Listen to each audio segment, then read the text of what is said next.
ಇವತ್ತು ರಾಜ್ಯ ಸರ್ಕಾರ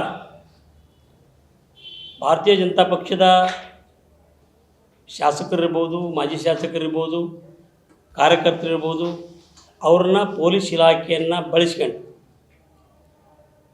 ಮೊಕದ್ದಮೆಗಳನ್ನ ಹಾಕ್ತಕ್ಕಂಥದ್ದು, ಎದುರಿಸ್ತಕ್ಕಂಥ ಕೆಲಸ ನಿರಂತರವಾಗಿ ಮಾಡ್ತಾಯಿದೆ.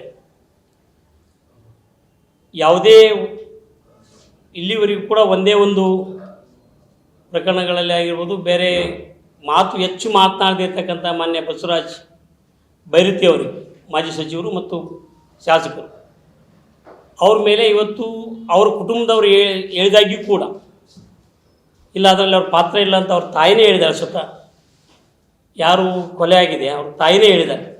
ಆದರೂ ಕೂಡ ಇವತ್ತು ಪೊಲೀಸರೇ ಸೋಮುಟ ಅವ್ರ ಹೆಸರನ್ನು ಅದನ್ನು ಬರ್ಕೊಂಡು ಇವತ್ತು ಅವ್ರನ್ನ ಅರೆಸ್ಟ್ ಮಾಡಬೇಕು, ಅವ್ರಿಗೆ ಮಾನಸಿಕ ಹಿಂಸೆಯನ್ನು ಕೊಡಬೇಕು ಅಂತಕ್ಕಂಥ ಹಿನ್ನೆಲೆ ಒಳಗಡೆ ಇವತ್ತು ಹೊರಟಿರ್ತಕ್ಕಂಥದ್ದು ನಿಜವಲ್ಲೂ ಭಾಳ ಖಂಡನೀಯ.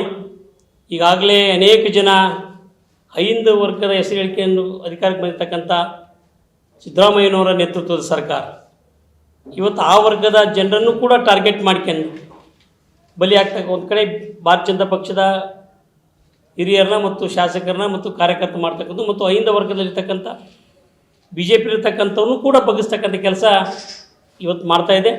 ಇದು ನಿಜವಲ್ಲೂ ಭಾಳ ಖಂಡನೀಯ. ಈ ರೀತಿ ಸರ್ಕಾರವನ್ನು ಪೊಲೀಸ್ ಇಲಾಖೆಯನ್ನು ಬಳಸ್ಕೊಂಡು ನೀವು ಅದನ್ನು ಎದುರಿಸ್ತೀನಿ ಬೆದರಿಸ್ತೀನಿ ಅಂತಕ್ಕಂಥದ್ದು ಹೋದರೆ ಮುಂದಿನ ದಿನಮಾನಗಳಲ್ಲಿ ಎಲ್ಲೋ ಒಂದು ಕಡೆ ದ್ವೇಷದ ರಾಜಕಾರಣಕ್ಕೆ ಇದು ಅಡಿಪಾಯ ಹಾಕಿಕೊಟ್ಟಾಗುತ್ತೆ. ಇದನ್ನು ಬಿಡಬೇಕು. ಇವತ್ತು ಜನ ನಿಮಗೆ ಅಭಿವೃದ್ಧಿ ಕೆಲಸ ಮಾಡೋದಕ್ಕೆ ಸುಮಾರು 140 ಜನ ಶಾಸಕರು ಕೊಟ್ಟಿದ್ದಾರೆ. ಅದನ್ನು ಬಿಟ್ಟು ವಿರೋಧ ಪಕ್ಷದಿಂದ ಎದುರಿಸ್ತಕ್ಕಂಥ ಕೆಲಸ ಮಾಡ್ತಕ್ಕಂಥ ಅಗತ್ಯ ಇಲ್ಲ. ನಿಮಗೆ ರಾಜ್ಯದ ಅಭಿವೃದ್ಧಿ ಮಾಡಿದ ಕೆಲಸ ಗಮನ ಇರಬೇಕೇ ಹೊರತು ನೀವು ನಮ್ಮನ್ನು ಅಂಜಿಸ್ತಕ್ಕಂಥ ಕೆಲಸ ಮಾಡಬಾರ್ದು. ಇವತ್ತು ಒಂದು ಸಮುದಾಯದ ಅಂದರೆ ಬೈರತಿ ಬಸವರಾಜ್ ಅವರು ಒಂದು ಹಿಂದುಳಿದ ವರ್ಗದ ಒಬ್ಬ ನಾಯಕರಾಗಿದ್ದರು. ಅನೇಕ ಜನಪರ ಕೆಲಸಗಳನ್ನು ಮಾಡ್ತಕ್ಕಂಥದ್ದು ನಾವು ಕೂಡ ನೋಡಿದ್ದೇವೆ. ಅವ್ರನ್ನ ಏನಾದರೂ ಮಾಡಿ ಭಾರತೀಯ ಜನತಾ ಪಕ್ಷದಲ್ಲಿ ಬೆಳೀತಾರೆ ಅಂತಕ್ಕಂಥ ಉದ್ದೇಶದಿಂದ ಅವ್ರನ್ನ ತೆಗೆತಕ್ಕಂಥ ಕೆಲಸ ಮಾಡ್ತಾಯಿದ್ದಾರೆ.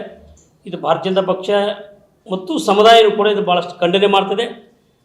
ಮುಂದಿನ ದಿನಮಾನಗಳಲ್ಲಿ ಏನು ಪೊಲೀಸ್ ಇಲಾಖೆಗೂ ಕೂಡ ನಿಮ್ಮ ಮುಖಾಂತರ ನಾನು ಇವತ್ತು ಅವ್ರ ಗಮನಕ್ಕೆ ತರಕ್ಕೆ ಬಯಸ್ತೇನೆ. ನೀವು ಆಡಳಿತ ಪಕ್ಷದವರು ಹೇಳಿದ ರೀತಿ ಒಳಗೆ ಕುಣಿತಕ್ಕಂಥದ್ದು ಮಾಡಬೇಡಿ.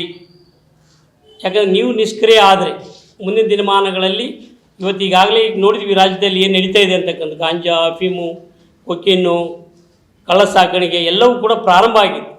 ನೀವು ಒಂದು ತಾಲೂಕಿಗೆ ಹೋದ್ರೆ 3-4 ಇಸ್ಪಟ್ ಕ್ಲಬ್ಗಳು ಸಿಗ್ತಾವೆ ನಿಮಗೆ ಪ್ರಾರಂಭ ಆಗಿರ್ತಕ್ಕಂಥದ್ದು. ಅದ್ರ ಬಗ್ಗೆ ನಾವೇ ಸ್ವತಃ ಪೊಲೀಸ್ ವರಿಷ್ಠಾಧಿಕಾರಿಗೆ ಮಾತನಾಡಿ ಬಂದ್ ಮಾಡಿಸಿ ಈ ರೀತಿ ನಡೆದಿದ್ದು ಇಲ್ಲರಿ, ಅವರು ಪರ್ಮಿಷನ್ ತೊಗೊಂಡಿದ್ದಾರೆ ಅಂತಕ್ಕಂಥದ್ದನ್ನು ಹೇಳಿ ನಮ್ಮ ಬಾಯಿ ಮುಚ್ಚಿಸ್ತಕ್ಕಂಥ ಕೆಲಸ ಮಾಡ್ತಾರೆ ಹೊರತು ಅವ್ನು ಬಂದ್ ಮಾಡ್ತಕ್ಕಂಥ ಕೆಲಸ ಆಗ್ತಾಯಿಲ್ಲ.